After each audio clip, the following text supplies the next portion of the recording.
Tere päevast, head kuulajad! Eesti Spordi Olümpiamuuseumi podcastid Rüütli 15 jätkuvad.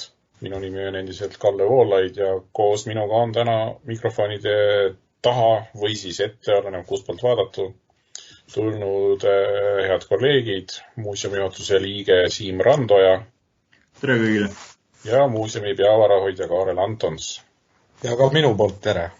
Ja ei ole läinud Eestis elu selles mõttes edasi, et eriolukord kestab ja meie oleme endiselt oma kodudes, iga mees oma arvuti taga ja üritame seda podcasti siis kokku kõlama panna virtuaalselt või digitaalselt või mis iganes moodsat sõna siin kasutada. Igal juhul ei näe me üksteist näost näkku, vaid kuulame klappides. Ja läheme edasi siis tegelikult alles käsitletud teemast, kui me siin hiljaaegu rääkisime teemal Eesti spordifilmid ja mida meie kuulajad võiksid oma kodudes siis vaadata, siis seekord oleme võtnud ette järgmise sama põneva teema Eestis ilmunud spordiraamatud läbi aegade. Aga kui kuidagi sisse juhatada seda teemat, siis võib olla selliselt, et kui meil filmi- ja teatrietenduste traditsioon ju on küllaltki pikk, siis tegelikult meie emakeelse spordiraamatu traditsioon on vaata et veelgi pikem. Esimesed eestikeelsed spordiraamatud ju ilmusid juba 19. sajandil ja selliseid erilisi raamatusarju me ju teame siin olümpiaraamatud, spordi suurraamatud, spordi aastaraamatud, et need kõik on meie seda spordiraamatute maastikku ju siin ilmestanud juba pikki aegu ja antakse ju Eestis välja koguni oma, et spordiraamatu auhinda juba ka mõnda aega. Aasta parim spordiraamat saab siis legendaarse jõumehe Georg Hackenschmidti nime kandva auhinna igal aastal ja ootame ka sel kevadel ju järgmist auhinda välja antavat, nii et spordiraamatute traditsioon on päris pikk ja rääkimist siin on küll. Nüüd ma tahtsingi kohe siit vahele küsida, et teie mõlemad olete seal Hackenschmidti raamatu ehk siis parima spordiauhinna raamatu väljaandmise žüriis, et kuidas see asi üldse võimalik on selgitada välja aasta parim spordiraamat, et oskate te mulle kommenteerida seda? No selgitada seda ju saab žürii valiku põhjal, aga sa nüüd mõtled võib-olla, et kas see on kuidagi nagu õiglane või valida nüüd selline üks raamat subjektiivselt teistest paremaks, siis ma arvan, et see otsus ongi subjektiivne ja ega sellel žüriil, kuhu ma tõesti mõnel korral olen kuulunud, mitte küll iga kord, ei ole, ma arvan, kunagi kerge seda valikut olnud teha ja neid kriteeriume tuleb lihtsalt endale kehtestada ja siis nende kriteeriumide raames tegutseda. Ja, et tegelikult see puudutab ju mitte ainult spordiraamatuid, vaid üldse laiemalt kõik eluvaldkondi, kus tunnustatakse parimaid või edukamaid või muid. Et selles mõttes spordivõistlusel on lihtne, et mõõdad tulemuse ära ja kes on kõige kaugemale või kõige kiiremini jõudnud, siis see on võitja. Et selles osas hindamisega on veidi keerulisem ja spordiraamatute mõttes on siin ju erinevad žanri küsimused ka, et nagu sai mainitud, siis siin on nii elulugusid, siin on nii alaliitude võib-olla juubeliraamatuid, siin on piirkondlikke uurimusi ja nii edasi, et kuidas neid omavahel kõiki kõrvutada. Aga põhimõtteliselt on ju ilmselt kõigil meil oma peas mingisugused kriteeriumid olemas, et mis teeb ühest võib-olla raamatust hea raamatu või mis teeb ühest spordiraamatust hea spordiraamatu. Et kui ma endast räägin, siis minu jaoks tegelikult võib-olla hästi lühidalt kokkuvõttes olenemata žanrist on, et hea raamat peaks olema minu jaoks ladusalt loetav, ta peaks olema aus ja põhimõtteliselt ta võiks olla põhjalik. Ehk tegelikult, kui ta need kolm sellist väga võib-olla natukene umbmäärast kriteeriumit ära katab, siis on suur tõenäosus, et olgu tegemist elulooga, olgu tegemist mingisuguse ajalooraamatuga, siis on tegemist ühe hea spordiraamatuga. No ja spordiraamatute puhul me teame, et sport on nagu suhteliselt hästi mõõdetav, et see ausus võiks ju olla siin suhteliselt hästi sisse kirjutatud, aga ega see tõesti alati ei pruugi nii olla. Enda poolt võib-olla lisaksin siia veel tegelikult tahes-tahtmata ka selle väikese faktori, et see raamat võiks olla ikkagi ka meeldiv käes hoida. Ta peaks kuidagi nagu kutsuma ja ennast kätte võtma ja kui ma teda juba käes hoian, siis ta peaks mulle nagu selles mõttes alluma, et ta on loetav.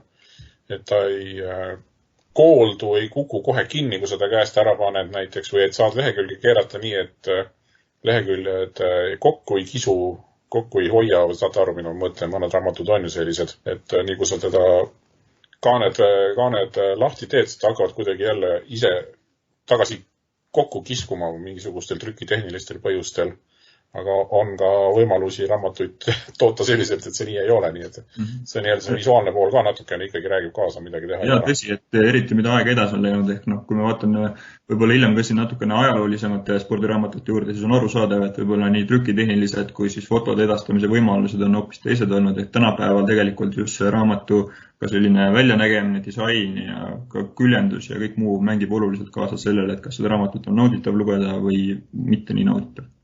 Või üks märksõna, mis kahjuks alatihti meil Eestis raamatukirjastamisel läheb meelest ära, et toimetaja töö. Et toimetaja kuidagi tundub olevat selles toiduahelas või selles eelarveridade, kuluartiklite ridade kõige tagumises osas, kellele kulutamist alatihti üritatakse vältida, aga toimetaja roll on väga oluline. Ta loeb selle teksti puhtaks, ta annab soovitusi autorile. Kui seda ei tee, siis autor võib mingitel hetkedel lihtsalt, nagu öeldakse, oma mõttes olla ja natukene mingite asjadega kuskil seda vinti ikkagi üle keerata või tekivad mingisugused kordused, mõttesegasused, et nende asjade vältimiseks toimetaja on väga vajalik. Aga see siis oli nüüd vastus sellele, et kuidas üritada raamatute vahel vahet teha, mis võiks olla need märksõnad, mida vaadata, kui me raamatuid vaatame. Aga kui me tuleme tagasi Eestis läbi aegade ilmunud spordiraamatute juurde, siis nagu ma juba ütlesin, et 19. sajandi algus, aga 20. sajandi esimene pool tõi siin väga palju sellist uut juurde ja õige mitmed nendest eelmainitud raamatusarjadest ju siis just algasidki. Et kuidas teile tundub, kas see Eesti spordiraamatute maailm või maastik, kas selle üks selline kandev või läbi aegadega selline oluline faktor on olnud ikkagi see meie olümpiaraamatute traditsioon? Et kui ei oleks Alexander Antson aastal 1936 Berliini olümpiaraamatut kokku pannud, kas meie tänane spordiraamatute pilt või selline üldmulje oleks midagi hoopis teistsugust, kui ta on praegu ja täna? No kahtlemata tundub, et me selle üle oleme kõige rohkem uhkemad, et sellest nii-öelda järjepidevast olümpiaraamatu traditsioonist ja mulle tundub, et ta ikkagi on ka mõjutanud väga palju, sest ikkagi 70-ndatel, 80-ndatel ja varemgi veel need järjest ilmunud küll mitu aastat pärast olümpiamänge ilmunud raamatud, et need olid ühest poolest olid olümpiamängude kirjeldused, aga teisest poolest on välja toodud, et tollased autorid ikkagi tegid seda nagu tõelisi maailma parimal tasemel reisikirjeldusi nendest olümpiamängudest ja seetõttu see on midagi erilist. Et ilma nende olümpiamängude raamatuteta Eesti nii-öelda olulisemaid spordiraamatuid ei oskaks ette kujutada. Ja absoluutselt, et siin tegelikult ma ise näen väga laialt üldistades on tegelikult ju see asi ajas veidi muutunud, et kui võib-olla enne seda just Antsoni raamatut oli tegelikult rohkem spordiraamatud, sellised pigem õpikud, sellised teabe edastamise vahendid, siis tuli see pikk ja väga sügav olümpiaraamatute traditsioon, mis tegelikult on põlvkondi ja põlvkondi väga oluliselt mõjutanud, on alati kaasas käinud nende olümpiamängude tähtsuse ja rolliga. Ja siis võib-olla nüüd tänapäeval on sellest välja kasvanud rohkem selline eluloo-raamatute ja selliste isiklike mälestuste võib-olla ajastu. Ehk tegelikult olümpiaraamat on selle kõige keskel, aga natukene on see nüüd ajas muutunud nii enne kui pärast. Aga Kaarel, võib-olla sina oled see õige inimene, kelle käest küsida, tahtes nüüd kuidagi endale kui eestlasele või meile kui eestlastele sellist pagunid peale panna, kui eriline see olümpiaraamatute traditsioon on. Et ma tean, et ajakirjanduses alatihti on seda rõhutatud, et see on eriline. Nagu ka räägitakse, et meie laulupeod on väga erilised, aga tegelikult me teame, et laulupidudega me nüüd päris ainsad maailmas ei ole, aga oskad sa ehk öelda, kuidas olümpiaraamatutega on, kas on teisi riike, rahvaid, kus samasugused pikad olümpiaraamatute traditsioonid võiksid olla? Pean siin tunnistama nüüd, et ma ei ole seda olümpiaraamatute erinevate riikide ajalugu uurinud, et seetõttu ma jään nagu vastuse võlgu, et arvatavalt sellisel viisil, nagu me tänapäeval olümpiaraamatut anname välja iga riik, et võimalikult kiiresti pärast mänge anda mängudest selline ajakirjanduslik ülevaadet, et see võib paljude rahvaste juures olla, et ka spordimuuseumi raamatukogus on palju selliseid erinevate riikide olümpiamängudest hiljem välja antud rohkem selliseid pildiraamatu taolisi asju. Aga see, kus meie autorid nüüd on varasemal perioodil mitte nii spordi statistiliselt lähenenud, vaid lausa kuidagi spordi esseelikult neid olümpialugusi esitanud, et ma jätaks ikkagi sellise rahvusromantilise mõtte, et me oleme siin juures erilised. Väga hea. Umbes sellist vastust ma lootsingi. Me oleme erilised. Kindlasti oleme erilised. Ja meil on läbi aegade ilmunud üpris erilisi spordiraamatuid, millest me siis oleme ka iga mees siis mõned näited kaasa toonud või ette valmistanud, mida siis oma kallite kuulajatega jagada. Kaarel, võib-olla sina siis ka alustad. Ma tean, et sul on selline tõeline rariteet meile esimeseks kommiks kohe lauale panna. Jah, et ma võib-olla isegi siit Siimu vihjes sellele varasemale perioodile haarakski kinni, et 19. sajandil tõesti esimesed eestikeelsed, nende kohta võiks nüüd öelda, et meie mõistes nad on spordiõpikud, et siis nad ilmusid ja eestlased peavad ka ühte konkreetset raamatut siis oma esimeseks spordiraamatuks, et 19. sajandi teisel poolel Eestis hakkas levima selline spordikultuur nagu võimlemine või Saksamaalt tulnud mõiste järgi turnimine, mis oli küll natukene laiem mõiste kui võimlemine tänasel päeval, et see koondas enda alla võib-olla rohkem harjutusi muudelt spordialadelt ja ta isegi tänasel päeval me võiks seda mõistet kasutada lausa kehakultuuri tähenduses, mida nemad tollal selle all mõtlesid. Aga igal juhul jõudis Eestisse jõudis või pidi jõudma siis ka koolidesse poiste kehalise kasvatuse tund. Ja seetõttu siis tolleaegne Eesti kirjameeste selts, kes tahtis Eestis antava eestikeelse kooli haridust juhtida, siis nemad panid ühele oma liikmele, kes Juhan Kurrikule, kes tegelikult ise oli rohkem matemaatikaõpetaja ja on väga palju matemaatikaõpikuid andnud, siis anti talle selline kohustus anda välja teos, siis, millega Eesti koolide õpetajad, just eestikeelsete koolide õpetajad saaksid poistele kehalist kasvatust õpetada. Ja nii 1979 trükist ilmus ja tegelikult ta juba oli eelmisel aastal valmis, juba eelmise aasta alguses. 1879, jah, täpselt, et ilmus raamat pealkirjaga Turnimise raamat 1. Et see oli siis selline, tegelikult pidi tulema sellest raamatust selline sari, et esimeses osas oleks olnud sellised üleüldised võimlemisõpetused, teine pidi juba natukene rohkem sellised süvendatud harjutusi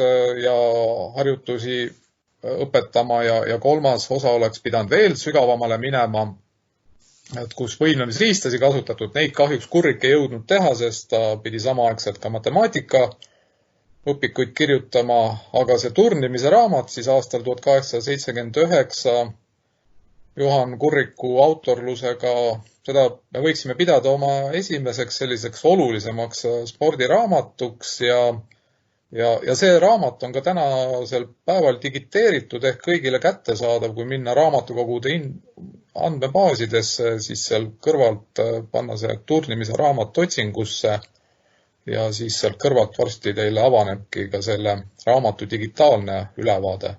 Küll jah, võib-olla selle autorluse osas peab seda ütlema, et arvata võib, et nagu me tõesti laulupeode natukene sealt laenasime seda kommet, et ka selle raamatu puhul on siis kasutatud päris palju siis saksa võimlemisõpikute abi või õigemini siin ilmunud ühe baltisakslase Paul Puro teost, mis oli saksa keeles, et siis sealt need harjutused ja sisu on siis natukene lihtsalt meie jaoks ümber kohandatud, mugandatud.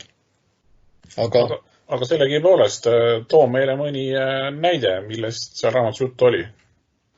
No, ega need tollased võimlemisõpikud, et eks nad olidki mõeldud eelkõige mingid harjutused, et võib-olla mulle endale meeldisid võib-olla hilisemad võimlemisõpikud, mis 20. sajandi alguses ilmusid just selle poolest, et seal olid hästi lihtsad harjutused, et mida ja kuidas painutada või isegi veel hiljem ilmunud võimlemisõpik, mis oli nagu töövõimlemine, et kuidas teha juba harjutusi labidaga ja sellised õpetussõnud muidugi, et see inimese keha peab terve olema, sest kui keha on terve, siis ka vaim saab olla haritud ja see keha ja vaim peavadki siis kasvama nii-öelda sünkroonis või nad ei kasutanud sõna sünkroon, vaid sellist koos sõna. Aga see kõlab küll täiesti kaasaegselt või nüüdisaegselt. Ma vaatasin ka natukene siin üle viimasel ajal seda Kuriku raamatut, et see on tegelikult päris äge, et ma isegi arvan, et me paneme selle Kuriku raamatu otse lingi selle postituse kommentaaridesse, et kes on siis huvitatud Eesti esimesest nii-öelda spordiraamatust, siis saab selle tee kiirelt kätte. Et sisuliselt on see jah, muidu ju tegelikult võimlemise õpik õpetab, kuidas seal erinevaid harjutusi teha, käsi tõsta, marssida, ümber pöörata ja nii edasi. Et selles mõttes, et praegusel ajal, kui igasugune kodune harjutuste tegemine läbi veebikaamera, veebitreeningud, kõik asjad on populaarsed, siis võib-olla mõni leiab endale sealt sajanditagusest raamatust ka inspiratsiooni, kuidas kodus erinevaid harjutusi teha. Aga mis mulle selle raamatu puhul on tegelikult märkimisväärne, on see, et tegelikult, kui ta ilmus 1879, siis tähendab, et on kusagil vaid 10 aastat võib-olla nibin-nabin möödas sellest, et kui selline suurem uute kaasaegsete eestikeelsete õpikute buum tegelikult oli Jakobsoni erinevad siis atlased, geograafiaõpikud, aabitsad ja nii edasi. Ehk tegelikult me vaadates seda, me tegelikult näeme, et kuidas see kehakultuur ja see kehalise kasvatuse roll ja tähtsus on mõistetud juba ongi sellel ajal, ehk see on alati käinud sellise koolihariduse ja siis selliste teadmiste omandamisega käsikäes ja selle kõrval. Eks selles osas minu meelest on päris tähelepanuväärne. Eks tundubki, et see on nii otseselt seotud selle kooli arenguga ikkagi see Eestis kehakultuuri ja me peame ikkagi ütlema selle sõna sport ka, et eks hiljem tuli sellega see sport kaasa, et ikkagi see koolihariduse areng, et neil oligi vaja kõikideks koolitundideks õpikuid ja see turnimise raamat, ta ongi õpik siis õpetajale, et kuidas selle järgi õpetada. Aga teadupärast vist jah, ta pärast läkski ikkagi selliseks tavainimese kätte ka millekski, mille järgi nii-öelda oma spordi tegemist seada või et kui tänapäeval meil ikkagi on kõik spordiseltsid, klubid, siis tollal spordiseltsideni, just eestlaste spordiseltsideni oli veel tubli paarkümmend aastat aega pärast selle õpiku ilmumist. Kas selline märksõna nagu hügieen seal ka juba läbi käis, et me teame, et praegu on meil see kätepesemine väga aktuaalne ja nii üllatav, kui see ka ei ole, vaatamata sellele, et elame juba 21. sajandis. Et kuidas tollal selle teadmisega oli? Minu arust hügieen pigem hakkas ikkagi muudest kohtadest välja ilmuma, et siin Kreutzwald oli see, kes meile need hügieeniõpetusi andis ja siin see turnimise raamat nagu pigem ikkagi läks, nagu Siimgi ütles, enne viiplemise ja pöörlemise ja kõige selle peale. aga noh, see tuli ka jällegi kaasa, et selles mõttes on eestlaste jah, see spordi areng niimoodi ilusasti vaadeldav, et me hakkame ikkagi nullist pihta. Hakkame nullist pihta, ega me ei olnud muust maailmast väga palju maas, et mitte öelda vastupidi. Jah, seda kindlasti, et tänu sellele, et me siin ikkagi selles nii-öelda Balti-Saksa kultuuriruumis olime ja kõrval oli ka suur keskus Venemaal Peterburi, et siis oleme uhked oma olümpiaraamatute üle, aga üldise spordiraamatute osas või just nende spordiõpikute osas, et kuigi jah, me tõlgime väga palju, eriti 20. sajandi alguses on näha seda, et me tõlgime erinevate spordialade õpikuid teistelt, et siiski me oleme nii-öelda Euroopaga ühte sammu astumas. Just nii. Aga et mitte nüüd jääda siia esimese näite juurde liiga pikalt pidama, siis siin tood äkki sina oma raamaturiiulist midagi meile siia kõrvale nüüd. Jaa, et tegelikult ongi, et kui see esimene raamat võib-olla vajaski pikemat ja põhjalikumat tutvustamist, sest et tõenäosus on suur, et paljud sellest kuulnud ei ole, siis võib-olla esimene raamat, mille ma välja tooksin, mis vähemalt suurele osale tõenäoliselt kuulajatest tutvustamist ei vaja, on siis sajand edasi 1982. aastal ilmunud Jaan Taltsi ja Paavo Kivise koostöös valminud Tahtmine. Ehk tegelikult, kes on seda käes hoidnud, lugenud, teavad, et see räägib siis Jaan Taltsi olümpiavõitja isiku ja sportlaste loo läbi siis raskuste, läbi visaduse, läbi eesmärkide poole püüdlemise ning suhteliselt ausalt ja otsekoheselt. Et miks ma selle raamatu valisin tegelikult mitte ainult sellepärast, et ta on võib-olla omas ajas oluline raamat, et ta ise oma eessõnas tegelikult on selle mainitud, et justkui on tegemist ka just esimese sellise omalaadse iseenda siis eluloo raamatuga selliste suuremate sportlaste poolt. Aga minu jaoks on just oluline see, et nii palju, kui ma mingitel perioodidel kellegagi kokku olen puutunud, on spordist juttu, on spordiraamatutest juttu, siis eriti just osades põlvkondades tuleb alati jutuks tahtmine, et kuidas inimesed spordi juurde jõudsid, lugesid tahtmist, kuidas võib-olla omal ajal sporti hinnati, kuidas seda mõisteti, kuidas seda võib-olla ühiskondlikult vaadati, võeti sealt inspiratsiooni või sellist mõjutust sellest tahtmisest. Et ma ise saan sellest raamatust retrospektiivselt rääkida, aga kuidas teile see tundub, et teil omal ajal noorpõlves oli ka sellega võib-olla mingisugused esimesed isiklikud kogemused?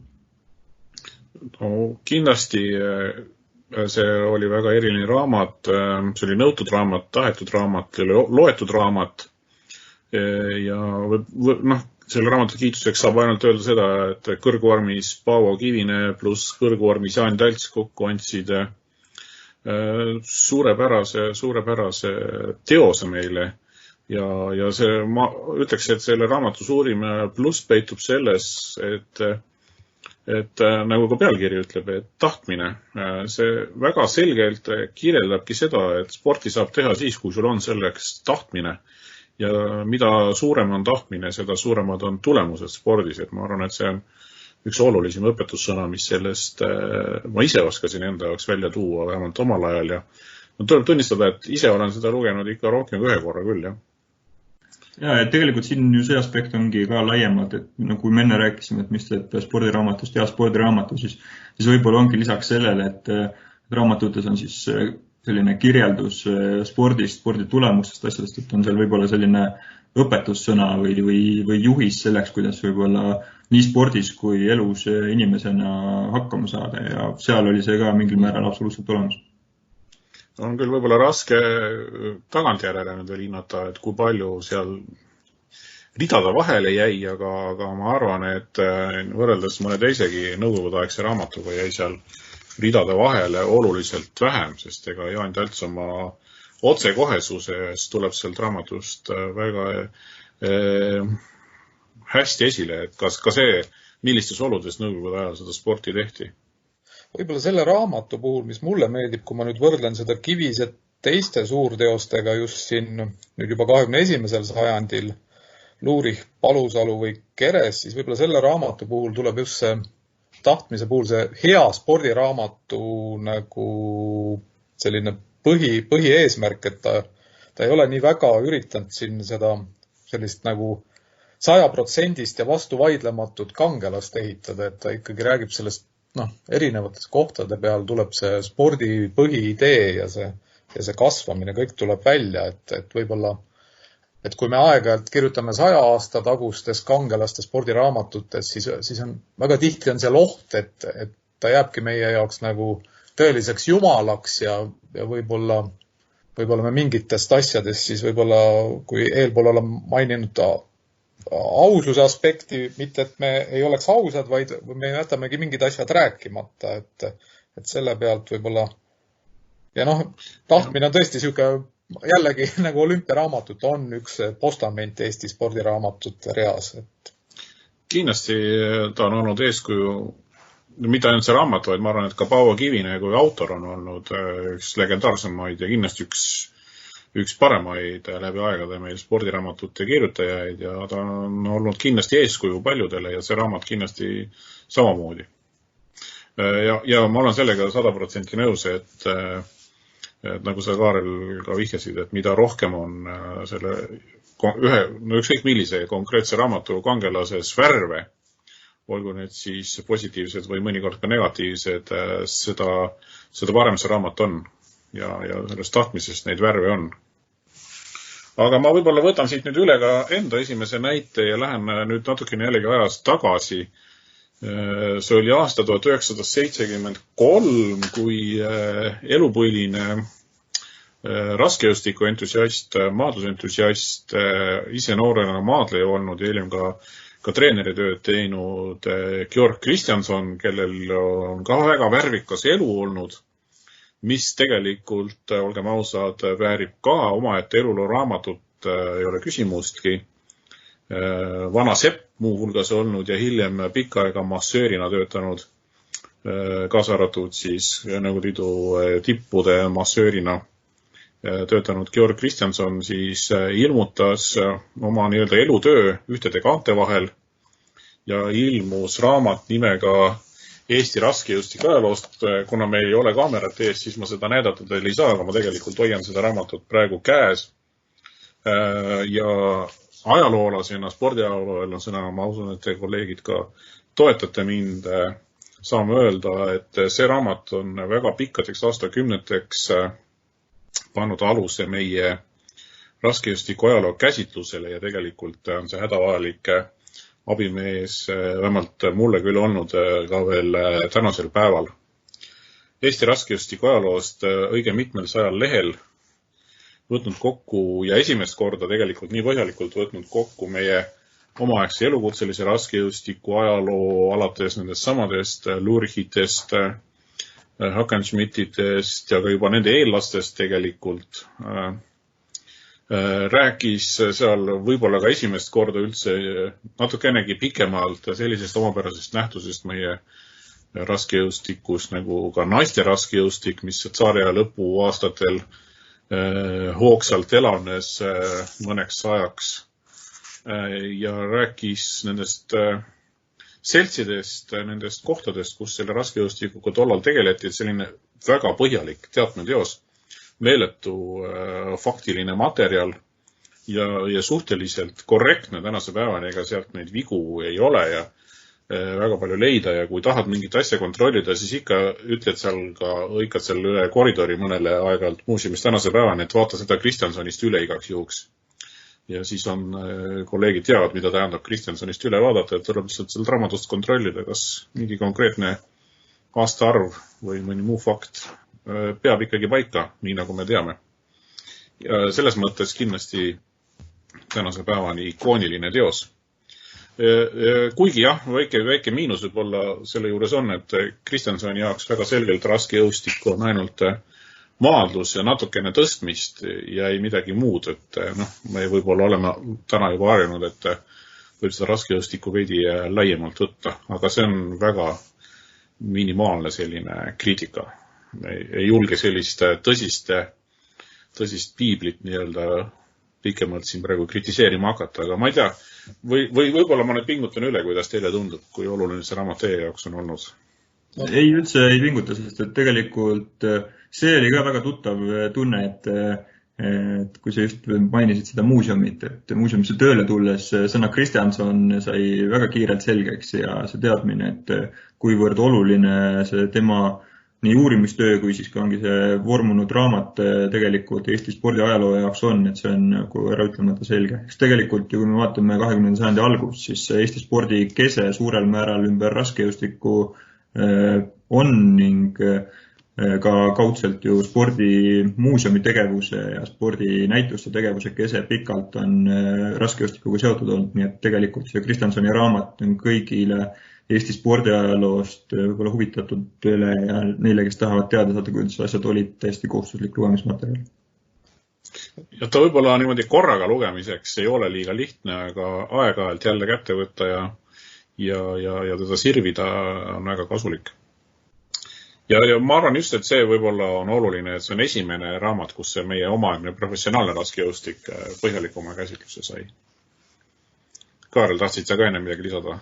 Ei, ma võib-olla tooks selle Kristjansoni puhul, et ma ise ka olen vahel jään mõtlema, et teda väga paljud siin just 90-ndatel mulle tundus erinevates spordiraamatutes oli näha, et nad isegi ei viidanud Kristjansonile, aga nad olid kas sõna-sõnalt võtnud tema tekstide osi, et on nagu olnud väga paljudele spordiajaloolastele siuke baasteos, aga mis võib-olla selle raamatu puhul, arvestades ta juba varsti 50 aastat siin vana on, et mis hakkab silma, on ikkagi see, et see Kristjanson on tohutu töö sinna sisse ära pannud, et temal ei olnud lihtne seda nagu võtta, et ja see töö ja massiiv ja ka muidugi need selle töö nii-öelda mustandipaberid, mis veel meie majas kõik alles on, et see on nagu tekitab jälle aukartust.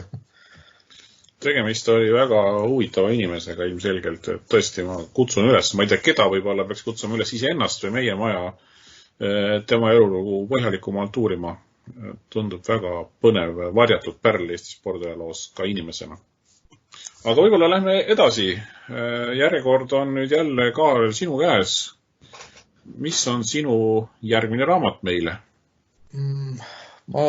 Ma nüüd vahepeal võib-olla tooks ühe natukene teistsuguse raamatu sisse, et võib-olla lõppu jätta veel üks massiivne töö, aga ma siin tooks sisse sellise natukene võib-olla jälle kahe kultuurivaldkonna spordi ja võib-olla siuke laiem kultuurilugu või eelkõige ikkagi kultuurilugu käsitlev teos, üks raamat, mis küll spordiajaloolaste seas ei ole väga nii-öelda tunnustust või ka omavahel selle suhtes muljeid vahetamist leidnud raamat. Ehk siis selle autoriks on selline kirjandusloo inimene rohkem Vaapo Vaher, kes võib-olla spordiajaloolastele on tuttav Sporditähes, ilmus 90-ndatel tema selline natukene selline võib-olla intrigeeriv või selline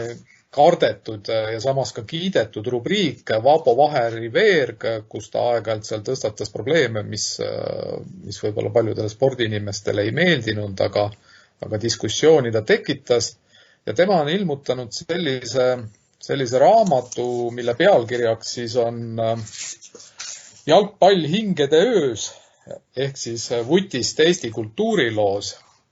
Ja ta on nagu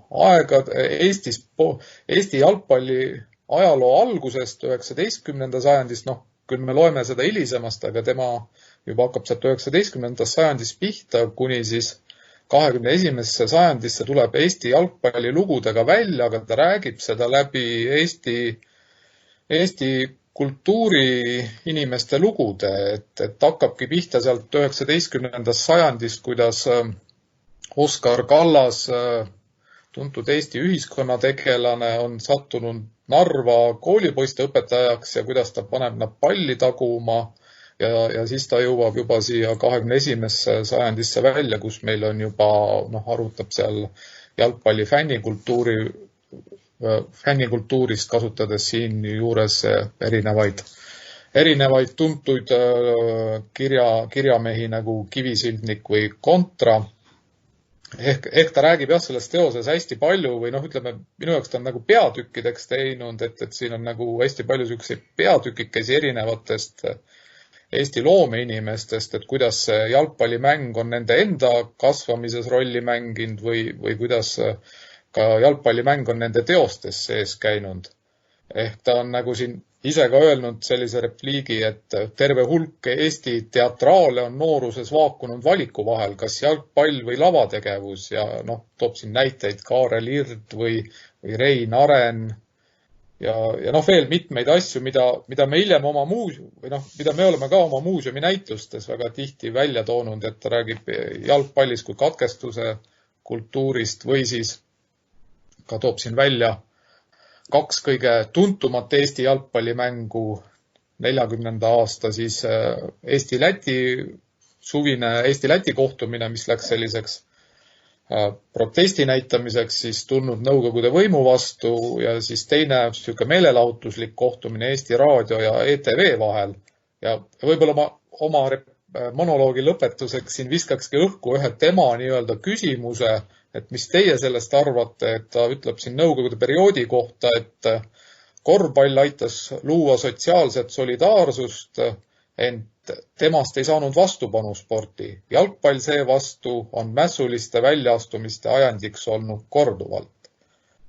No, ja see on see Vapo Vaheri hea intrigeeriv stiil, sõna otseses mõttes hea. Ta on väga hea stiilitundega autor minu jaoks alati olnud, aga ta intrigeerib ka alati just sellepärast, et intrigeerida. Ja ma suhtun sellesse tsitaati samamoodi, sest et näiteid vastupanust tuleb meil ka korvpalli ja ka võrkpalli väljakutelt küll ja veel, nii et siin ma ei usu, et üks spordiala kuidagi erines teistest, et kus seda vastupanu oli, spordis seda oli kindlasti rohkem kui mõnes teises valdkonnas, aga kindlasti ma ei teeks siin alade vahel sellist selget vahet sisse. Jah, ei, seda kindlasti, et võib olla siin, miks see raamat võib-olla on nagu teistsugune, et noh, ma mingite lugude puhul siin ka näen, et võib-olla ta natuke seda jalgpalli toobki välja, et tal lapsepõlves nad tagusid, 50-ndatel ta ikkagi oli veel Eesti poiste seas ja varasemal perioodil veel eriti sihuke lapsepõlvemäng, et võib-olla ta seob jah mõned loomeinimesed liiga sügavalt selle spordialaga just, et eks tundubki, et veel siin mõne jalgpalli autori puhul on märgata, et nad on ikkagi väga tulihingelised oma spordiala kaitsjad. No ma usun jah, et see võib-olla oli natukene siin süü selles, et see jalgpall meil siin 70-ndatel või juba ka 60-ndatel natukene vaeslapse ossa jäi, et kadus ta ära üleliidulisest nii-öelda süsteemist eestlaste jaoks. Meil see esimesvõistkond võeti maha, eks ole. Ja võib-olla see natukene ikkagi andis tunda, et selline hea tahtlik kadedus jalgpallifännide poolt sinna korvpalli või võrkpalli või mõne muu teise spordiala suunas oli, kes siis üleliiduliselt ja ka rahvusvaheliselt võib-olla rohkem mängijaid ja edu saavutas. Aga võib-olla võtame järgmise raamatu. Ja, ma saangi siit edasi minna, et täiesti juhusliku lükkena on järgmine raamat korvpallist. Ehk siis saame otse jalgpalli juurest korvpalli juurde minna ning nõukogude ajast küll seal eriti palju juttu ei ole, aga ma pean rääkima Niilerist, Herbert Niilerist, et kui me saaks alustada põhimõtteliselt tema ka seotud raamatutest, siis võiks muidugi rääkida 30. aastatel välja antud esimesest omataolisest korv- ja võrkpallimängu õpetusest, 38. aastal välja antud korvpalliõpikust, aga räägin hoopis meie enda spordimuuseumi poolt eelmisel aastal siis välja antud ilmavalgust näinud teosest Herbert Niiler Eesti korvpalli teeraja lugu. Et miks see on märkimisväärne teos on tegelikult, sellel on tegelikult mitu põhjust, et ühest küljest teadvustada Herbert Niilerit ja tema rolli Eesti spordi ajaloos. Tihtipeale on Niiler justkui unustuste hõlma vajunud, ehk nii juhtus tegelikult mitmetega, kes siis teise maailmasõja eel teisele poole ookeani siirdusid. Ehk hiljem temast väga palju juttu pole olnud, kuid ometi teame, et ta oli tegelikult ju Eesti korvpallikoondise olümpiamängudele, Euroopa meistrivõistlustele viinud, ta oli kehakultuuri teaduskonna õppejõud, isegi oma aja siis justkui instituudi juht, spordi uuendaja, lisaks korvpallile, võrkpallile, jäähoki, pesapall, muud sellised mängud. Tegelikult oli ta omal ajal Eesti spordi kõige sügavamas keskmes. Et see raamatu sünnilugu on ka tegelikult põnev. Herbert Niiler kirjutas ise oma memuaare Ameerikas elades sahtlisse. Tema siis lapsed, kes siin ka väga varases nooruses koos Herbertiga 44. aastal põgenema pidid, täiendasid seda materjali, lisasid oma mälestused juurde ning mõne juhuse kokkulangemise toel, ehk siis kui meil oli korvpallinäitusmuuseumis, siis Herbert Niileri sugulased poolkogemata avastasid selle, läbi selle algas meie suhtlus ning tänaseks on see suhtlus nii kaugele jõudnud, et Herbert Niileri mälestusteos oluliselt täiendatud nii tema korvpallialaste saavutuste kui muuga on siis raamatuna kättesaadav. Eriti hea on seda lugeda ilmselt nüüd selle justkui korvpalli 100. aastapäeva raames, aga ka kõigile neile, kes võib-olla tahavad mõelda selle üle, et praegustes keerulistes oludes, et omal ajal milliste valikute sportlased, spordijuhid maailmasõja eel olid ning milliseid võib-olla saatuse lükkeid neid siis nende erinevatel teekondadel ja põgenemistel Eestist ees ootasid. No Niileri selle raamatu suurim pluss kindlasti on tema ausad, ehedad mälestused nendest keerulistest aegadest ja see tuletab mulle siin meelde ühe juba eespool läbi käinud raamatu pealkirja tahtmine, et see tahtmine oli ka see, mis Niilerit kannustas nende valikute juures, et ta tahtis oma pere turvalisust tagada eeskätt, ta tegutses pere nimel ja see oli väga, väga sümpaatne, kuidas see perekond kokku hoidis nendes keerulistes aegades ja tegelikult kadudeta kõigist nendest kadalippudest läbi läks ja Ameerikasse siis lõpuks turvalisse Ameerikasse ikkagi pääses. Et kindlasti väga ehedad mälestused ja väga, väga põnev lugemismaterjal. Saan omalt poolt ainult kaasa öelda. Võib-olla selle Niileri raamatu puhul, ma ei tea, siin võib-olla siuke arutelu koht, et Niileri raamat tundub selline puhas ikkagi Herberti enda nii-öelda arvamus, et ma olen alati nagu mõelnud nende spordiraamatute puhul või üldse eluloo raamatute puhul on jah see küsimus, et kui palju nüüd sellest, mis seal raamatus on, et kui palju on see sportlase nii-öelda oma lugu ja palju on siis autori lugu, et ma saan aru, et selle Niileri puhul me ikkagi võime nüüd öelda, et see on puhas tema lugu selles raamatus ja vaid illustratsioonide ja pika sissejuhatusega teie kui nüüd kaks nii-öelda selle raamatu siis tegijat, et ta siin Eestis ilmus, et seda poolt vist on ikkagi selle raamatu puhul vähemaks jäänud kui tavalise eluloo raamatu puhul, kus ikkagi on näha, et need spordiajakirjanikud suruvad aeg-ajalt seda sportlast kuhugi raamidesse.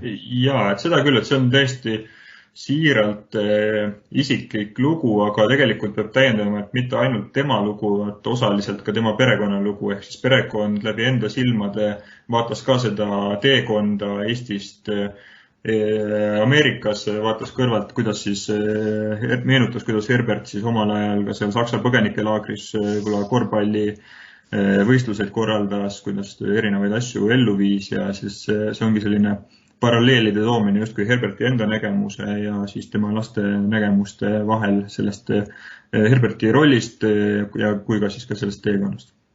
Ja see lõpuosas teised pereliikmed on seda jutulõnga ikkagi üle võtnud järjest rohkem.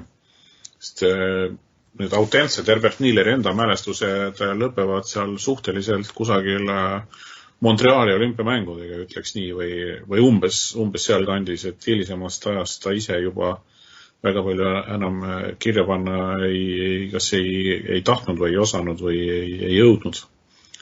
Aga tema lapsed siis jah, viisid selle mälestuste kirjutamise töö lõpule, et see oli selline, veel kord ütlen, et selline pere kokkuhoidmise lugu minu jaoks eeskätt sellisena hästi sümpaatne. Ja, et kui seda asja veel kõike kokku võtta, siis jah, et seda Herbert Nielleri rolli või sellist tähtsust vahel ongi keeruline nagu mõista, aga kui me natuke mõtleme selle peale, et kes võttis tema töö üle kehakultuuri teaduskonnas, oli tegelikult legendaarne Fred Kudu, kes siis läbi oma kogemuste ja töö muutis selle võib-olla kehakultuuri tähtsust ja tähendust. Kes korvpallimaastiku üle võtsid ka Herbert Nielleri õpilased tihtipeale, et Ilmar Kullam 41. aastal noore korvpallurina Nielleri käe all tuli tegelikult Nõukogude Liidu 8 linna turniiri meistriks, mis oli justkui Nõukogude Liidu siis selline meistrivõistluste eelkäija. Tegelikult kõik need hilisemad arengud on osaliselt seotud Herbert Nielleriga, et see raamat võib-olla võimaldab neid natukene oma peas kokku siduda. Jah, rõõmsa korvpallihuvilisena saan siin tõesti veel rõhutada just seda 41. aasta 8 linna turniiri fakti, et see meeskond, kes sellel turniiril mängis, see oli lihtsalt unikaalne. Kahjuks hiljem kunagi selles koosseisus enam mängida ei saanud, aga tegelikult jah, need hilisemad nõukaaja suured nimed juba tulid meeskonda, aga seal olid veel alles ka need meie esimese põlvkonna, või mitte võib-olla esimese, aga ütleme selle Berliini olümpiameeskonna parimad jõud, nii et see nii-öelda noor järelkasv pluss tolle aja parimad ässad koos andsid sellise päris arulase resultaadi, jah, et võideti see esimene nii-öelda suur turniir Nõukogude Liidu korvpallis, kuna Baltimaade esimene tulemine see ju tol korral oli Nõukogude Liidu korvpallisüsteemi, mistõttu seda peetaksegi väga eriliseks, kuna ka Leedut esindasid tollal veel nii-öelda need 30ndate parimad mängijad, kes ju olid alles tulnud Euroopa meistriks. Ja tol korral siis Eesti sai neist jagu. Et selles suhtes väga arulane turniir. Aga ma lähen siit edasi järgmise raamatuga ja võtan nüüd ette ühe olümpiaraamatu, kuna olümpiaraamatutest meil oli ju ka juba juttu, kuivõrd erilised need on olnud.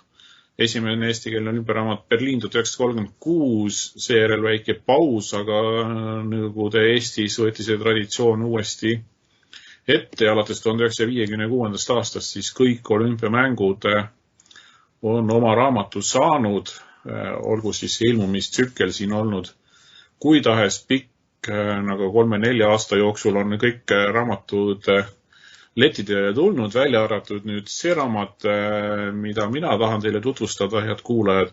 See ootas oma aega siis veidi üle 100 aasta, ehk siis täpsemalt öeldes 101 aastat. Ateena 1896 olümpiaraamat ilmus eesti keeles 1997 aastal. Ja näitena minu meelest on see just eriline selles mõttes, et see näitab, kui erilisel kohal need olümpiaraamatud Eesti spordisõprade lugemislaual on olnud. Ehk et see ei ole mitte ainus tagantjärele ilmunud eestikeelne olümpiaraamat, neid on olnud pärast veel ja ilmselt tuleb ka veel tulevikus, et need nii-öelda lüngad Eesti olümpiaraamatute reas muutuvad järjest hõredamaks ja see kuidagi on meile ikkagi oluline, et kõikide olümpiamängude kohta eestikeelne raamat oleks. Ja kui nüüd siin uuel ajal võib-olla on see publitsistlik pool järjest kahanema kippuv ja see võib-olla tänapäeva olümpiaraamat on järjest rohkem selline lihtsalt dokument, mis fikseerib protokollid selle hetke seisuga, millega ta just fikseerib, ehk me teame tegelikult ju praeguse igasuguste dopingu ja muude võitluste raames protokollid kipuvad ka tagantjärele muutuma, nii et ka see, mis kuskil olümpiaraamatutes kirjas on, ei pruugi enam mõne aja pärast õige olla. Siis võib-olla Nõukogude perioodi olümpiaraamatud olid rohkem just sellised publitsistlikud, aga see olümpiaraamat Ateena 1896 ei ole minu meelest kumbagi. vaid see on just nimelt ajaloodokument, olles üks selle raamatu koostajatest saatuse tahtel, siis ma võin öelda, et seda me tegime täpselt sama suure õhina ja sportliku vaimuga, nagu kogunesid sportlased nendel esimestel olümpiamängudel Ateenast 1896, võib-olla täpselt teadmata, kuhu ja milleks minnakse. Ei olnud ka meie kolleeg Tiit Kuningaga, kes oli selle raamatu teine autor, tol hetkel sugugi veendunud, mida me ja kuidas me ja kuhu me täpselt oma raamatuga välja jõuame, aga me mõtku tegime, see mõtku täienes. Lõpuks sai see ka minu jaoks võib-olla väga olulise lisandi ülevaate antiikolümpiamängudest, ülevaate olümpiamängude ajaloost kuni aastani 1896, sest see oli tegelikult see, mida tolleaegne eestikeelne spordi ajaloo kirjutus veel väga palju kajastanud ei olnud, mis võib-olla oligi minu jaoks oluline, miks seda raamatut tegema hakata, sest alatihti kippus tollal kõlama väide, et enne aastat 1896 olümpiamängudest ei teatud midagi ja siis nad ühel hetkel tulid, nagu me nüüd teame, see päris nii ei olnud ja võib-olla ka selle raamatul siin väike osa oli selliste lünkade täitmises. Eestist seal küll võib-olla väga palju juttu ei ole, aga see on ehe ja eestikeelne. Siiski ka mõningate Eesti täiendustega, nagu me teame, üks vähemalt Eesti sportlane, või kas ta sportlane oli, aga spordihuviline meesterahvas Ateena olümpiamängudel kohal viibis, ehkki ta seal ei saanud küll võistelda, kuna meremehena ta pidi osalema selles meremeeste sõudmisvõistluses, see Herman Leerenbaumi nimeline härra, aga see võistlus ei toimunud. Nii et, ja äratas see raamat omas ajast päris suurt huvi ka meedias ja müüginumbrites oli ta päris edukas, nii et veel üks selline hea näide, miks olümpiaraamatud on ikkagi erilised meie jaoks alati olnud ja julgen seda soovitada ka lugemismaterjalina tänase päevani, et ta on sellisele ajaproovile juba üle 20 aasta vastu pidanud ja ma arvan, et endiselt päris värske ja päris vahvas ja rõõmsas stiilis kirjutatud. Aga ma siit olümpiamängude raamatute juurest jätkaks ühe autoriga, kes ka tegelikult on 60-ndatel ja 70-ndatel mitmete Eesti olümpiaraamatute autor ehk Erlend Teemäega.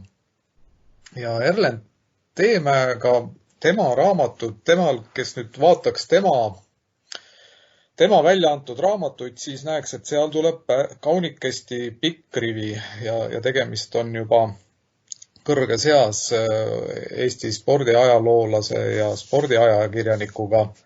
Ja sellepärast see rida ka nii pikk tuleb, aga ma tooks välja siin hoopis ühe raamatu, millest me täna veel, me oleme küll rääkinud neist, aga ühtegi pole niimoodi selgelt võib-olla välja toonud, et ma tooksin välja ühe spordiala raamatute valdkonna, et me ju teame kõik, et kes on spordiajalooga sügavalt tuttavad, et spordialade kohta ilmus nõukogude perioodil siuke päris hea sari minevikust tänapäevani, kus olid siis erinevate spordialades, küll mitte kõigist, aga üks 10 raamatut, korvpall, jäähoki, ratsutamine, mootorisport ja nii edasi.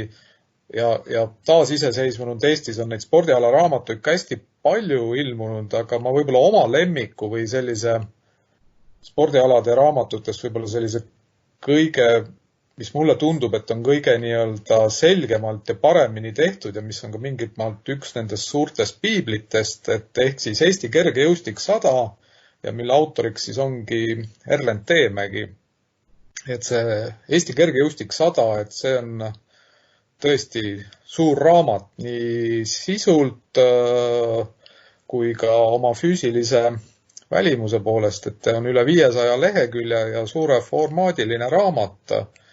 Ja see on nagu võib-olla see, mis aegalt mõnede spordiala raamatute puhul juhtub, on see, et nad on natukene eklektilised, et on seal spordiala kronoloogilist ülevaadet, siis on seda lõhutud pikemate, lühemate elulugudega, mille puhul võib-olla aegalt ei saagi aru, et miks see lugu seal on, aga ja võib-olla kohati natuke pinnatäitmised, siis Erlend Teemägi selle Eesti kergejõustik 100 on nüüd küll teinud sellise ka minusugusele nõudlikule lugejale hästi selgelt, et raamat on 3 osas, väga põhjalik ja samas ladus üldine Eesti kergejõustiku ülevaade sealt 1909 ja natuke isegi eespoolt kuni siis aastani 2009 välja. Siis teine osa on erinevate kergejõustikualade 100 meetrit, 200 ja nii edasi ülevaated.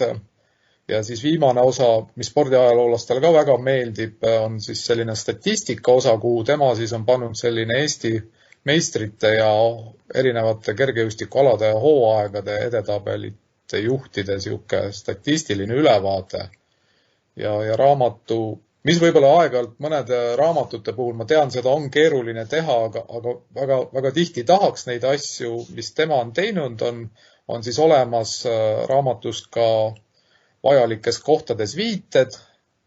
mis teoseid ta on kasutanud ühe või teise fakti puhul ja lõpus ka, mis paljudele meeldib, kes oma nime otsivad raamatust, et siis lõpus on ka isiku nime register olemas ja et võib-olla spordialade raamatustest ma tookski siis välja just Eesti kergejõustik 100 ja mis ma selle raamatu puhul välja ütleks, et kui vahel mõnda raamatut loed, et siis tahaks ikka autoriga vaielda, et mina selle raamatu puhul ei tekkinud mul tahtmist Erlend Teemäega vaidlema hakata. On see nüüd siis kiitus või laitus? See oli kiitus. See oli kindlasti minu poolt kiitus. Puhas kiitus. Jah, et see raamat on põhjalik, mis ongi nagu hea, tore.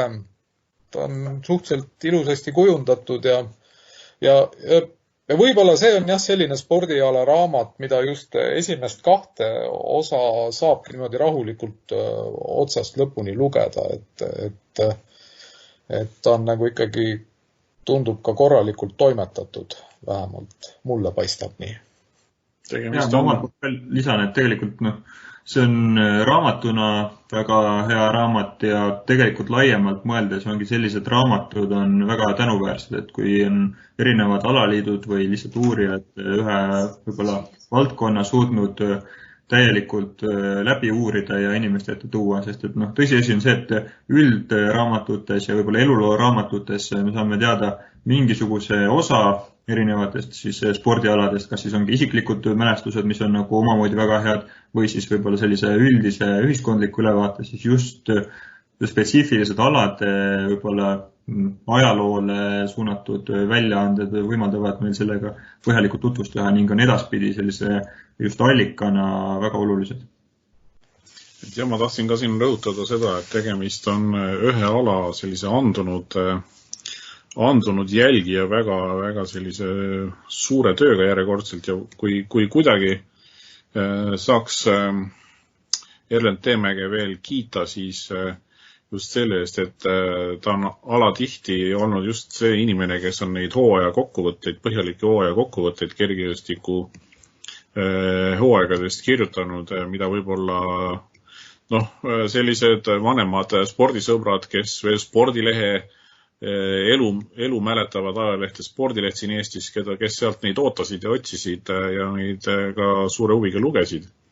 Rääkimata siis nende edetabelite koostamise juures olemisest ja kõigest muust, mis kergejõustiku juurde käib, selle statistika pool ka. Et ega neid selliseid pika kogemuste pagasiga ja eluaegseid jälgijaid ühegi ala juures liiga palju ei ole ja hea, et härra Teemägi kergejõustiku juures seda olnud on.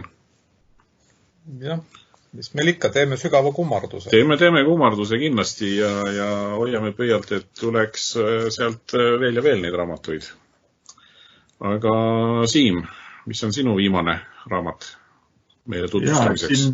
Siin nüüd ongi väikest viisi juba selline kokkuvõtete tegemise aeg, siis lõpetan oma sellise väikse raamatuvaliku ka kokkuvõttega, ehk siis kokkuvõttega Eesti spordi ajaloost, et suurepärane ka jällegi Eesti spordi ja olümpiamuuseumi väljaanne eelmise aasta parim muuseumide trükis auhinnatuna, eelmise aasta parim spordiraamat, eelmise aasta parima ajaloo raamatu nominent ja nii edasi, ehk Eesti spordilugu, mis tegelikult aastakümneid oodatuna võtab kokku just Eesti spordi tervikliku arengu algusajast kuni siis võib-olla tänapäevani välja, ehk põhjalik ülevaade sellest, kuidas sport on Eestimail harrastatud, kuidas ta seostub siis ühiskonna ja kultuuriga kuni siis erinevate olulisemate tulemusteni, statistikani, võitudeni ja kõige muuni välja.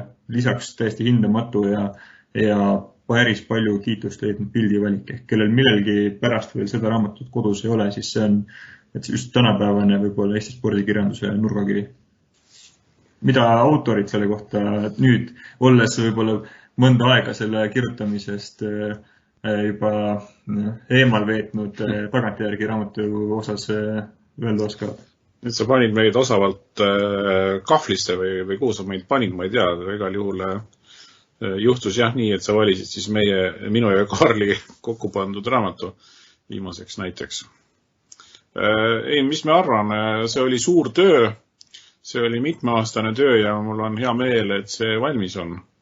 Andsime ennast seal kahtlemata nii palju, kui anda oli selles mõttes, et ühe sellise valdkonna raamatuks kirjutamine ei saa kunagi kulgeda kriitika vabalt ja küllap seda kriitikat on tehtud ja tehakse veel, aga me ei andnud endale hõlpu seda koostades. Ma siin olen naljaga pooleks meenutanud hiljem ka seda, kui veel oli vaja Kaarli helistada, et siis kell 2 öösel oli veel selline normaalne kellaaeg, aga kell 3 juba Kaarli naine sai pahaseks, kui kell 3 talle veel helistada, mingit asja täpsustada. Selles viimases faasis enne välja andmist nii-öelda selles lõpuspurdis. Et see ei olnud sugugi võib-olla väga magus aeg. Võib-olla sellise ülevaate või üldteose puhul ma ise tooks nagu 2 aspekti välja, miks neid raamatuid on väga vaja või kus nende tähtsus nagu välja tuleb, on ikkagi see, et mingilt maalt on vaja nagu korrastada, et just sellised üldteosed, et võiks need teemad ja kronoloogiad ja sellised üldistused võiksid olla nii-öelda kuidagi paigas, et spordiraamatute puhul ja mida alati on kõige lihtsam, mulle tundub spordiajaloo raamatute puhul kritiseerida, on see, et keegi tähtis on välja jäänud ja seetõttu väga tihti need spordiajaloo raamatud tulevadki väga paksud ja siis on võimalikult palju nimesi, aastaarve ja need ei ole võib-olla nii korrastatud ja ikka siis selgub, et üks või teine on välja jäänud, aga võib-olla olulisem ongi püüda siis nii-öelda erinevaid spordiajaloo perioode aeg-ajalt rohkem selliseid üldiseloomustusi, kokkuvõtteid või selliseid tähtsamaid aspektide väljatoomisi välja tuua, kui et kõik üles loetleda, et kui tulla võib-olla selle Eesti spordiajaloo sellise ühe aruteluna tagasi meie alguse juurde, selle esimese raamatu juurde, kus me ju vihjasime sellele, et tegelikult Euroopa mõistes ja on nii meie spordiraamatud ikkagi päris pika ajalooga ja teisest küljest on ka meie erinevate spordialade algus, et kui me jätame siin mõned suurriigid nagu Inglismaa või teised nagu välja, siis meil on ka väga paljudel spordialadel väga pikk ajalugu ja seetõttu neid fakte ja nimes ja aastaarve oleks nii palju puistata ja see lootus, et kõik aastaarvud ja kõik nimed ja kõik spordialad ka kõik ilusasti ühte paksu raamatusse kirja saab, et võib-olla see ei olegi kõige olulisem, võib-olla kõige olulisem ongi ikkagi anda erinevatele ajalooperioodidele neid üldiseloomustusi. No seda me kindlasti tegime ja seda küll kindlasti me ei teinud, et kõik nimed sinna sisse panna, et seda me nagu minu meelest see oli meil ikka algusest peale suhteliselt selge, et sellist järjekordset nimestikega raamatut me tegema ei hakka. Samas jällegi tasub mainida ära, et nimesid seal üksjagu leidub ja eelkõige just selles suurepärases statistika nurgas, kus siis on tegelikult kõik need olulised nimed ka endale hea koha leidnud, kõik medalivõitjad, kõik maailmarekordite tegijad ja teised. Ja see vist jäi nüüd siin ütlemata, et kui see raamatu põhiosa lõpeb, et sellel järgneb kolleeg Raitmänniku koostatud imeline statistika ja lisade osa, mis on võib-olla eraldi lugemisväärne isegi veel raamatust eraldi. Kõikvõimalikud nüansid, vaatenurgad ja lähenemised. Alates olümpiamedalistidest, tiitlivõistluste medalistidest, maailmarekordi püstitajatest kuni tõesti spordijuhtideni välja. Võib-olla siin nüüd on küsida, et kui selline pärl on meil 8 täna esitletud raamat olnud, et mis on siis, Kalle, sinu viimaseks pakkumiseks siia? Jah, see nüüd on jällegi teistsugune ja võib-olla jällegi üllatuslikult ilukirjandusteos, et autor, olümpiavõitja Mait Riismann on ise seda nimetanud autobiograafiliseks romaaniks ja selle nimi on siis Veepallur ja see on väga omapärane lähenemine ühe sportlase autobiograafiale tõepoolest, et mitte klassikaline elulugu, vaid ilukirjanduslik vorm ja võib-olla on see kuidagi autorit ka vabastanud nii-öelda andnud talle vabad käed mingitest asjadest rääkimiseks, kuna ta seda kusagil otse välja ei ütle, et ta ise on see mina tegelane. Ja nii siis ongi kokku saanud üks väga aus raamat, väga põnev raamat, nii spordi kui ka kultuurilooliselt huvitav raamat, räägib sellest, kuidas veepalgu spordiala hääbus Eestis, kuidas noortalendikas veepallur lahkus Eestist Moskvasse, missugune oli elu olümpiamängudeks valmistuvas Nõukogude Liidu pealinnas, miks noor sportlane sai väljasõidu keelu ja kõik need muud pinged sinna juurde, kuidas jagati kohti koondises, kuidas treenisid Eesti sportlased veepalli siin Eestis, miks nad olid sellisel tasemel, nagu see Eesti veepallimeeskond oli. Ja kõik need uskumatud lood, kõik need seiklused ei ole mõtet siin ümber jutustada, aga verd, higi ja pisaraid sõna otseses mõttes on selles raamatus väga palju. Rääkimata siis veel igasugustest rahvuste vahelistest pingetest, mida toonases Nõukogude Liidus jätkus. Nii et väga aus, väga tuline, väga seiklusrohke ja väga hea raamat. Ja kui me alustasime sellest, et me siin Eestis antakse välja Georg Hackenschmidti raamatu auhinda, siis peab ütlema, et see raamat veepallur selle auhinnaga omal ajal võitis ja igati asja eest. Seda ma julgen küll nüüd öelda. Tegelikult see Riismanni raamat oli tõesti väga hea ja ka tõesti aus raamat, kui me siin aususest oli juttu, et kui saab, siis tegelikult see otsekohesus tuleb hinnata. Aga miks see raamat võib-olla ka siin lõppu väga hästi sobib, on just see, et tegelikult kui me vaatame seda viimaste aegade võib-olla spordiraamatu keset, siis tegelikult väga oluliselt on seal ongi just eluloo raamatud, mida me siin täna oma selles pikas vestluses väga palju ei puudutanud, aga lisaks Riismannile on tegelikult ju viimastel just 5-10 aastal eriti ilmunud hulgim suurepärased eluloo raamatuid ning kui juba sai mainitud, et Mait Riismann 2015. aastal Georg Hackenschmidti aasta parima spordiraamatu auhinna võitis, siis seal nimekirjast leiame ka ju tegelikult raamatud Mart Poomi loost, Kirsipuudest, Viljar Loorist ja siis ka näiteks Aavo Keelest ehk tegelikult selline hea spordiraamatu tänapäevase spordiraamatu võib-olla üks osa ongi selline suurepäraselt kirjutatud elulugu ning Mait Riismanni raamat seda kahtlemata on. Jah, võib-olla on see kuidagi viimasel ajal läinud nende eluloo raamatute poole isegi kreeni see meie spordiraamatu, uue spordiraamatu turg või mis õige sõna siin on, skeene, aga eluloo raamatud on väga tihti väga huvitavad, nii et kui on tahtmine head spordiraamatut lugeda, siis nii mõndagi elulugu julgeks soovitada ja need kõik, mida sa nimetasid keelest Mart Poomini, kõik seda kindlasti väärivad. Väga, väga head raamatud kõik. Ja eelmisest aastast õige mitmed eluloo raamatud ju veel juurde tulnud meie spordiraamatud nii-öelda, nii et lugemist küll. Aga kui siin see suur ülevaade kuidagi nüüd kokku võtta, siis head kolleegid, traditsiooniline küsimus ka teile. Mis on parim läbi aegade Eestis ilmunud spordiraamat teie arust?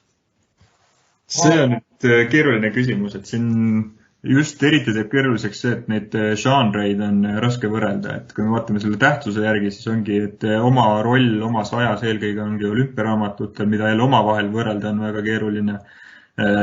Omas ajas väga oluline roll oli nende samadel õpikutel ning viimasel ajal siis tõesti nendel elulugudel. Et milline neist see üks ja ainus ja kõige parem on, et seda väga-väga keeruline hinnata. Ma ei tea, kas teil on endal selline favoriit olemas?